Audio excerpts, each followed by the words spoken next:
warahmatullahi wabarakatuh. Perkenalkan, nama saya Andi Nur Fauzia dengan NIM 2004055000020. Kelas PKHA angkatan 2020, jurusan Pendidikan Khusus, Fakultas Ilmu Pendidikan, Universitas Negeri Makassar.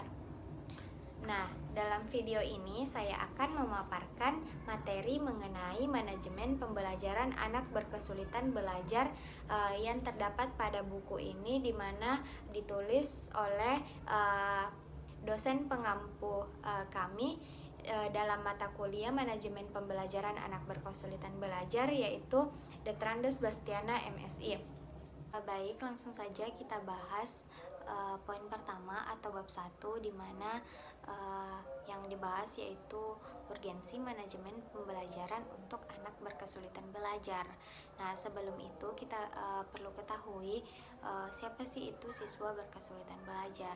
Nah, siswa berkesulitan belajar ini adalah salah satu bagian dari siswa berkebutuhan khusus.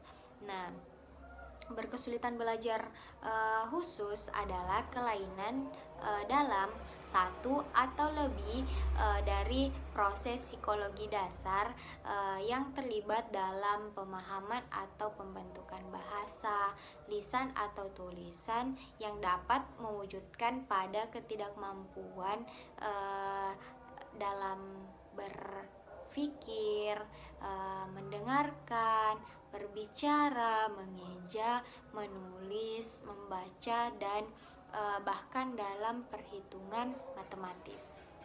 Nah, sebagai guru yang profesional dalam mengajar harus memiliki 4 kompetensi mengajar, yaitu kompetensi pedagogik, kompetensi sosial, kompetensi kepribadian, dan kompetensi profesional. Menurut Peraturan Menteri Nomor 17 Tahun 2007 tentang Standar Kualifikasi Akademik dan Kompetensi Guru. Kompetensi pedagogik. Yang pertama, menguasai karakteristik peserta didik dari aspek fisik, moral, spiritual, sosial, kultural, emosional, dan intelektual. 2. Menguasai teori belajar dan prinsip-prinsip pembelajaran yang mendidik. 3. Mengembangkan kurikulum yang terkait dengan mata pelajaran yang diampu. 4. Menyelenggarakan pembelajaran yang mendidik. 5. Memanfaatkan teknologi informasi dan komunikasi untuk kepentingan pembelajaran. 6. Memanfaatkan pengembangan potensi peserta didik untuk mengaktualisasikan berbagai potensi yang dimiliki. 7. Berkomunikasi secara efektif, empati, dan santun dengan peserta didik. 8. Menyelenggarakan penilaian dan evaluasi proses dan hasil belajar. 9. Memanfaatkan hasil penilaian dan evaluasi untuk kepentingan pembelajaran. 10. Melakukan tindakan reflektif untuk peningkatan kualitas pembelajaran. Kompetensi kepribadian. 1. Bertindak sesuai dengan norma agama, hukum, sosial, dan kebudayaan nasional Indonesia. 2. Menampilkan diri sebagai pribadi jujur, berakhlak mulia, dan teladan bagi peserta didik dan masyarakat. 3. Menampilkan diri sebagai pribadi yang mantap, stabil, dewasa, arif, dan berwibawa. 4. Menunjukkan etos kerja, tanggung jawab yang tinggi, rasa bangga menjadi guru, dan rasa percaya diri. 5. Menunjukkan tinggi kode etik profesi guru. Kompetensi sosial. 1. Bersikap inklusif, bertindak objektif, serta tidak diskriminatif karena pertimbangan jenis kelamin, agama, ras, kondisi fisik, latar belakang keluarga, dan status sosial ekonomi. 2. Berkomunikasi secara efektif, empatik, dan santun dengan sesama pendidik, tenaga kependidikan, orang tua, dan masyarakat. 3. Beradaptasi di tempat bertugas di seluruh wilayah Republik Indonesia yang memiliki keragaman sosial budaya. 4. Berkomunikasi dengan komunitas profesi sendiri dan profesi lain secara lisan dan tulis atau bentuk lain. Kompetensi profesional. 1. Menguasai materi, struktur, konsep, dan pola pikir keilmuan yang mendukung mata pelajaran yang diampu. 2. Menguasai standar kompetensi dan kompetensi dasar mata pelajaran yang diampu. 3. Mengembangkan materi pembelajaran yang diampu secara kreatif. 4. Mengembangkan keprofesionalan secara berkelanjutan dengan melakukan tindakan reflektif. 5. Memanfaatkan teknologi informasi dan komunikasi untuk mengembangkan diri. Bab 2. Anak berkesulitan belajar. Bagian A. Pengertian. Anak berkesulitan belajar disebabkan oleh disfungsi sistem saraf pusat dan dapat terjadi di sepanjang rentang hidup. Akibatnya adalah ketidakmampuan dalam membaca, menulis, dan berhitung, tetapi bukan karena disebabkan oleh gangguan penglihatan, pendengaran, gangguan intelektual, emosional, budaya, dan ekonomi. B. Klasifikasi dan karakteristik anak berkesulitan belajar. Ada dua segi klasifikasi, yaitu segi perkembangan. Karakteristik kesulitan belajar perkembangan, yang pertama, masalah pemusatan perhatian. Karakteristiknya adalah merespon banyak stimulus, hyperaktif, mudah beralih perhatiannya. 2. Gangguan memori. Karakteristiknya adalah tidak mampu mengingat apa yang didengar, dilihat, dan dialami. Tidak mampu memanggil kembali kata-kata yang ditampilkan secara visual. Ketiga, gangguan persepsi visual dan motorik. Karakteristiknya adalah tidak dapat menangkap arti simbol, gambar, tidak dapat memahami orientasi, bahasa tubuh, orientasi, spasi, serta pembelajaran secara motorik. B. Gangguan proses berpikir dan bahasa. Yang pertama, kesulitan dalam operasi kognitif dalam pemecahan masalah, tidak bicara atau merespon dengan benar terhadap instruksi atau pernyataan verbal. 2. Segi akademik. Pertama, disleksia atau kesulitan membaca. Karakteristiknya penghilangan huruf, penambahan suara, penggantian kata atau huruf. Selanjutnya, disgrafia atau kesulitan menulis. Karakteristiknya adalah lama dalam menulis, bentuk huruf tidak sesuai, tulisan tidak dapat dibaca, cara memegang pensil yang kurang tepat. Selanjutnya, diskalkulia atau kesulitan berhitung. Karakteristiknya adalah sulit mengenal konsep besar atau kecil, sulit menunjukkan bahwa bila bagian-bagian disatukan akan menjadi satu kesatuan, sulit menyesuaikan jumlah benda dengan simbolnya, pembalikan angka, kesulitan dalam menulis angka. Bagian C. Prevalensi anak berkesulitan belajar. Prevalensi berkesulitan belajar dapat juga dilihat dari keseluruhan jumlah siswa berkebutuhan khusus. Di Indonesia belum ada data yang pasti tentang prevalensi siswa berkesulitan belajar dilihat dari jumlah keseluruhan anak berkebutuhan khusus. Bab 3. Konsep manajemen pembelajaran. A. Pengertian. Manajemen pembelajaran adalah usaha untuk mengelola pembelajaran yang meliputi perencanaan, pelaksanaan, dan evaluasi pembelajaran guna untuk mencapai tujuan pembelajaran secara efektif dan efisien. Bagian B. Tujuan manajemen pembelajaran. Tujuan yang ingin dicapai dalam manajemen pembelajaran adalah yang pertama, membuat siswa belajar semaksimal mungkin sesuai potensi yang dipunyainya, menghilangkan atau mereduksi hambatan-hambatan pembelajaran. 3. Pengaturan lingkungan fisik, sosial, dan emosional sehingga siswa dapat mendukung belajar siswa. Keempat, membimbing siswa berdasarkan karakteristik dan kebutuhan mereka masing-masing. C. Fungsi manajemen pembelajaran. Yang pertama, perencanaan pembelajaran. Ketika melakukan manajemen pembelajaran, terutama pada saat menyusun perencanaan, maka langkah ini merupakan fungsi awal dari aktivitas manajemen dalam mencapai tujuan yang efektif dan efisien. Kedua, pengarah tujuan pengajaran yang mengacu kepada 3 domain, yaitu kognitif, efektif, dan psikomotor. Yang ketiga, pengelola kelas yang berkaitan dengan pengelolaan siswa dan pengelolaan fisik. Keempat, pembentukan jiwa kepemimpinan dalam pembelajaran. Manajemen pembelajaran dalam fungsi sebagai pembentuk jiwa kepemimpinan baik guru maupun siswa. Yang kelima, peningkatan mutu dalam pembelajaran.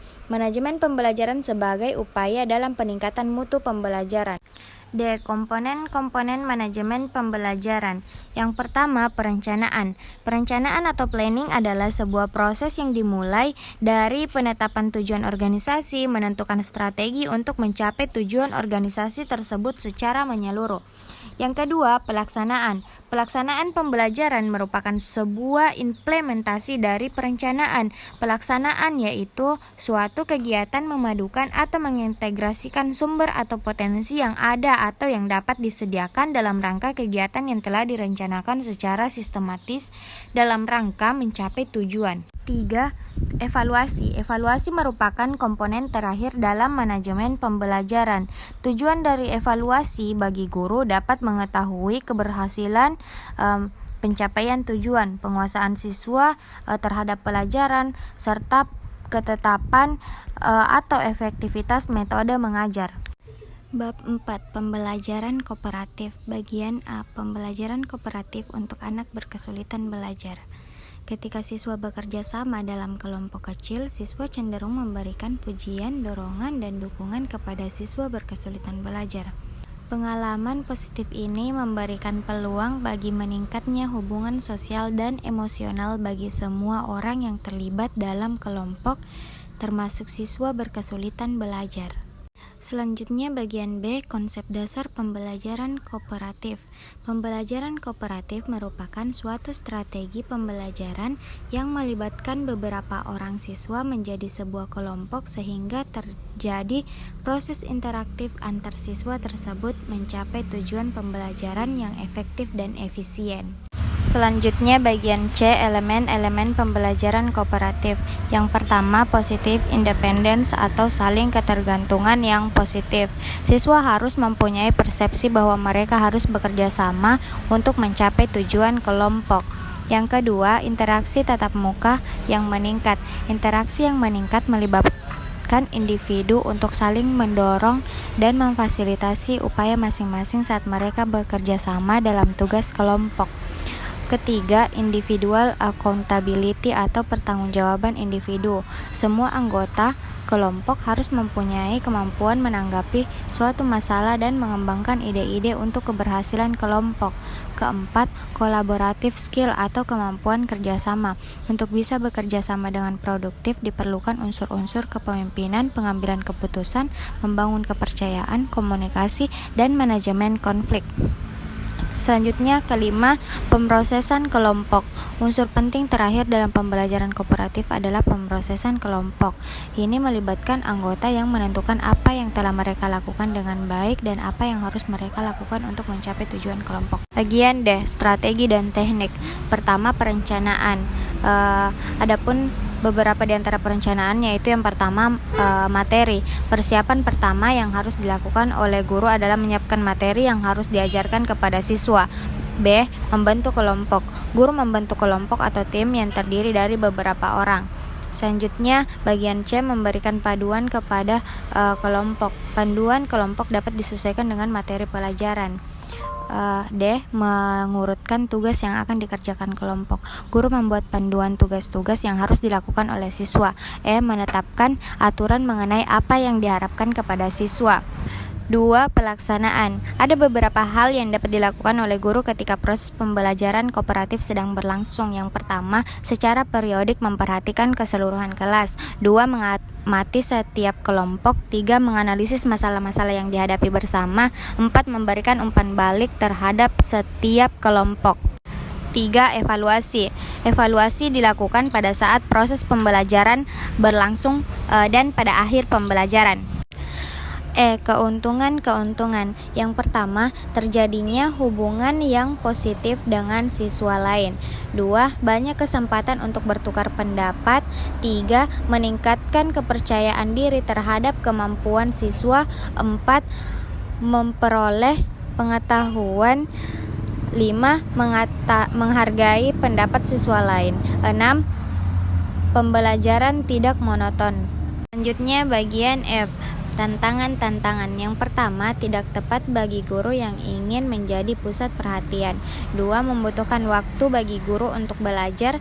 3. Mengorganisir kelompok dengan baik. 4. Membutuhkan persiapan awal untuk implementasi yang berhasil. Bab 5. Tutor sebaya. A. Pengertian tutor sebaya. Tutor sebaya adalah strategi pembelajaran yang memasangkan siswa berkemampuan akademik tinggi dengan siswa berkemampuan akademik rendah. B. Model tutor sebaya. 1. Class-wide peer tutoring atau CWPT. Tutoring kelas secara keseluruhan melibatkan pembagian kelas menjadi kelompok-kelompok yang terdiri dari 2-5 siswa dengan tingkat kemampuan yang berbeda-beda. 2. Cross-age peer tutoring, yaitu siswa yang lebih tua dipasangkan dengan siswa yang lebih muda untuk mengajar atau meninjau keterampilan. 3. Peer Assisted Learning Strategies atau PALS. PALS versi model CWPT melibatkan seorang guru yang memasangkan siswa yang membutuhkan instruksi tambahan atau bantuan dari siswa lain. 4. Reciprocal Peer Tutoring atau RPT, yaitu 2 atau lebih siswa bergantian antara bertindak sebagai tutor dan tute setiap sesi. 5. Some Age Peer Tutoring, yaitu tutor yang berusia tidak lebih dari 1 atau 2 tahun dipasangkan untuk meninjau kembali konsep kunci. C. Strategi dan teknik. 1. Perencanaan. A. Ada 5 langkah penting bagi guru untuk merencanakan dan melaksanakan program tutoring dengan sukses menurut Gordon pada tahun 2005. Yang pertama, memilih pasangan tutor dan tujuan program. 2. Mendesain kurikulum untuk keperluan tutor. 3. Melatih tutor. 4. Memonitoring program. 5. Evaluasi. B. Memilih tutor yang baik. Untuk dapat menjadi tutor adalah siswa yang memiliki prestasi tinggi, dapat berkomunikasi dengan baik dan senang bekerja sama dengan orang lain, serta bergairah untuk membantu orang lain. C. Menyusun program. Guru membuat program pengajaran satu pokok bahasan dan dirancang dalam bentuk penggalan-penggalan subpokok bahasan. Setiap penggalan satu pertemuan yang di dalamnya mencakup judul penggalan tujuan pembelajaran. Bagian D. Menentukan beberapa orang siswa yang memenuhi kriteria sebagai tutor sebaya. E. Mengadakan latihan bagi para tutor dalam pelaksanaan tutorial atau bimbingan lain. F. Mengelompokkan siswa dalam kelompok-kelompok kecil yang terdiri dari beberapa orang. 2. Pelaksanaan. Teknik pelaksanaan tutor sebaya yaitu: pertama, jadilah positif, bersikap sopan dan bijaksana, gunakan humor untuk membuat pembelajaran menyenangkan, bersabarlah, memberikan pujian dan akan mendorong tute untuk melanjutkan pembelajaran. Jadilah fleksibel, pastikan setiap pembelajaran tidak hanya berisi pekerjaan menantang. Tute harus mengerti apa yang harus dilakukan, biarkan dia berpartisipasi. Membimbing tute, tinjau kembali retensi, selalu waspada terhadap masalah yang perlu mendapat perhatian khusus. D. Hal-hal yang perlu dipertimbangkan dalam pelaksanaan tutor sebaya. 1. Buatlah suatu rotasi tutor. 2. Berikan kesempatan kepada anak berkesulitan belajar menjadi tutor. 3. Dalam proses pembelajaran, tutor lebih dahulu menyelesaikan tugasnya, baru kemudian membantu tute. 4. Pengawasan dan bimbingan diberikan oleh guru jika memang dengan memberikan umpan balik. 5. Buatlah perencanaan sebelumnya. 6. Pasanglah tutor dan tute dengan hati-hati. 7. Ubahlah pasangan secara periodik berdasarkan pertimbangan-pertimbangan tertentu. 8. Berilah penghargaan kepada pasangan yang baik. Dukungan ABB menjadi tutor. 10. Pertahankan monitoring dan evaluasi. E. Keuntungan-keuntungan. 1. Program tutoring sangat sesuai dengan pelaksanaan pendidikan inklusi. 2. Perhatian secara individual sangat sesuai dengan kebutuhan anak. 3. Jika direncanakan secara sistematis akan mengurangi beban guru. 4. Meningkatkan hubungan sosial antara para siswa dengan dan tanpa hambatan. 5. Ekonomis. 6. Mudah dan melakukan pengorganisasian tanpa materi tambahan dan sumber-sumber lain. 7. Mengurangi beban guru. 8. Terjadi peningkatan hasil belajar yang signifikan. F. Tantangan-tantangan pelaksanaan tutor sebaya. 1. Membutuhkan persiapan guru untuk mendapatkan hasil yang maksimal. 2. Karakteristik kepribadian beberapa siswa mungkin dapat menghalangi pengajaran proses belajar. 3. Sebaliknya, tutor kemungkinan juga memiliki karakteristik kepribadian yang mungkin membahayakan tutor. 4. Beberapa anak mungkin menghindar belajar bila guru tidak menarik perhatian mereka secara langsung. Bab 6. Pembelajaran di ruang sumber. A. Pengertian. Ruang sumber adalah ruang kelas di mana program pendidikan khusus dilaksanakan kepada siswa yang mengalami hambatan dan kesulitan belajar. Tujuan dan jenis ruang sumber. Tujuan ruang sumber adalah untuk merencanakan, mengembangkan, dan memberikan strategi pendidikan yang memenuhi kebutuhan belajar. Ruang sumber dapat dibagi seperti berikut menurut Al-Zobi dan Rahman pada tahun 2012. Yang pertama, ruang sumber kategorik. Ini adalah jenis ruang sumber yang paling umum. Yang kedua, ruang sumber lintas kategoris. Dalam jenis ruang sumber ini, peserta didik dibagi sesuai dengan kebutuhan mereka. 3. Ruang sumber non-kategoris. Jenis ruang sumber ini membutuhkan instruktur yang terlatih karena presentasi peserta didik dengan ketidakmampuan belajar yang tinggi tidak siap untuk mendapatkan pendidikan khusus. C. Persiapan. Sebelum mengajar di ruang sumber, guru harus melakukan persiapan sebagai berikut. Pertama, guru melakukan asesmen secara detail untuk melihat sejauh mana kemampuan anak. 2. Guru menyusun PPI berdasarkan hasil asesmen. 3. Setelah mendapatkan sejumlah anak, kemudian atur beberapa kelas per minggu yang harus dilayani sesuai dengan kemampuan anak. 4. Mengatur ruang sumber. D. Pengelolaan. Untuk mengelola ruang sumber, perlu dipertimbangkan beberapa poin penting. Yang pertama, pembelajaran di ruang sumber dapat dilaksanakan dalam bentuk individual maupun kelompok kecil. 2. Pengaturan kelompok duduk harus sesuai atau tepat sehingga guru dapat mengakses semua murid. 3. Pojok hadiah, pojok di mana anak bisa mendengar musik tidur-tiduran berada di pojok ruang sumber. 4. Ruang konsentrasi. Bagian E. Pelaksanaan pengajaran di ruang sumber. Ada 2 metodologi yang umumnya digunakan dalam kegiatan dan program ruang sumber. Yang pertama, didasarkan pada aspek spesifik kecacatan yang diikuti sebuah proses untuk memungkinkan pelajar memperoleh keterampilan dasar yang dibutuhkan untuk kemajuan akademis.